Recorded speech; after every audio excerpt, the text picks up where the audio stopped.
Good morning, fourth grade. Today we're going to go ahead and continue reading a different passage today and still working on our inferencing skills.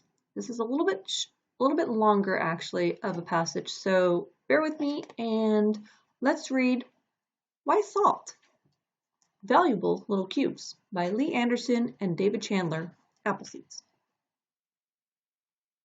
Today, salt is given out freely in shakers and packets at our favorite restaurants.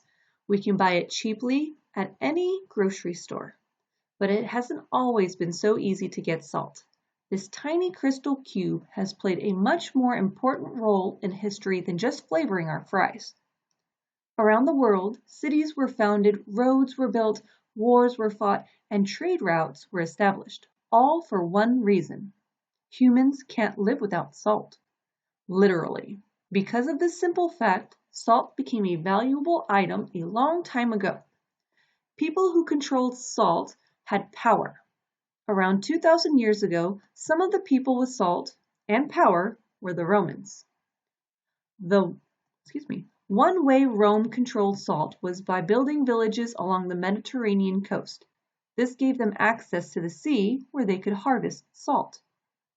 One of the first great roads built by Romans is called Via Salarium, or Salt Road. It is the oldest road in Italy today. As you might have guessed, it was built to transport salt. As Rome grew, it became a great trading center, and salt was one of the main items traded there. Salt was so important in the daily lives of the Romans that soldiers were paid in blocks of salt. This pay was called salarium argentum, or salt money, giving us our word salary. In fact, the word soldier comes from the Latin soldere, meaning to give salt. Throughout history and around the world, governments have regulated and taxed salt.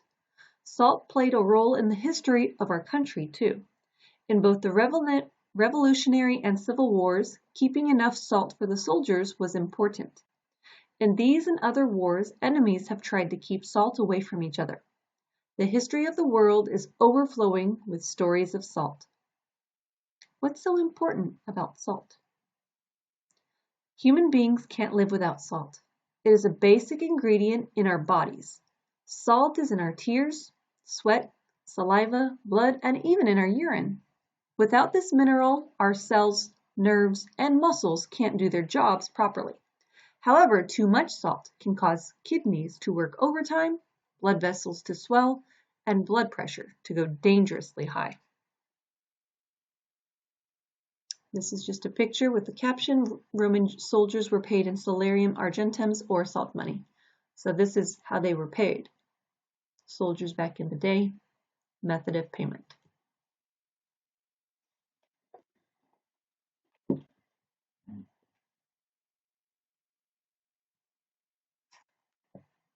Our health depends on having the right amount of salt in our bodies.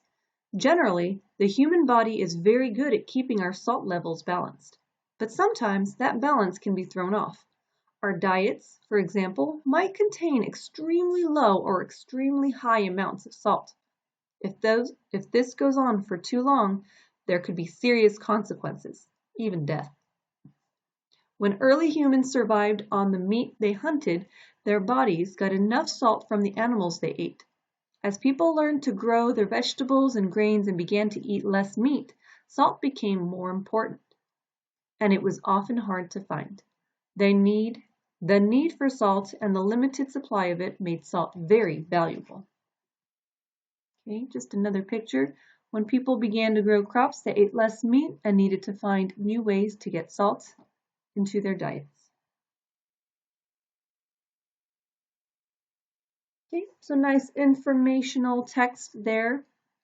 So what we're going to do is, after you have watched this video, if you want to go back and listen, read it, maybe to yourself, put it on mute, or just have it read out loud one more time to you, you are going to go ahead and finish today's assignment, which is again just answering some multiple choice questions, maybe a little bit more, but please make sure you're referring back to the text, working on providing text details, that evidence piece, referring back to what you know about parts of this piece, this story, this text, okay? But then also being able to make an inference, okay? If you have any questions, you know what to do. Do your best work, then submit and wait for feedback, please. Thank you for being patient with your feedback from your teachers. We appreciate that very much. If you have questions, please reach out and let us know. Otherwise, have a great day, and I look forward to seeing your work later sometime. All right,